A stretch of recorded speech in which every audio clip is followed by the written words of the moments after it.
ಓಂ ಸಾಯಿರಾಮ್. ಶುಭೋದಯ ನನ್ನ ಮಗುವೆ.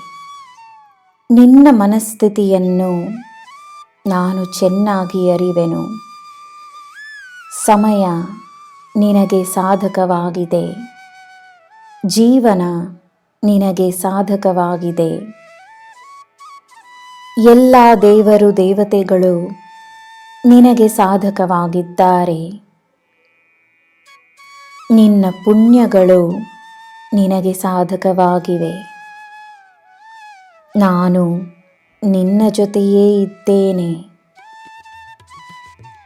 ನಾವೆಲ್ಲರೂ ನಿನ್ನ ಪಕ್ಕದಲ್ಲಿಯೇ ಇರುವಾಗ ನಿನಗೆ ಒಳ್ಳೆಯದೇ ಆಗಲಿದೆ. ನಿನ್ನ ಸಕಾರಾತ್ಮಕ ಆಲೋಚನೆಗಳು ನಿನ್ನಲ್ಲಿ ಹೊಸ ಸ್ಫೂರ್ತಿಯನ್ನು ತರುತ್ತಿವೆ. ಸಕಾರಾತ್ಮಕತೆಯ ಬೆಳಕು ನಿನ್ನಲ್ಲಿ ಸದಾ ಇರಲಿ. ನಿನ್ನ ದಿನ ಶುಭವಾಗಿರಲಿ. ಸರ್ವಂ ಸಾಯಿಮಯಂ. ಜೈ ಸಾಯಿರಾಮ್.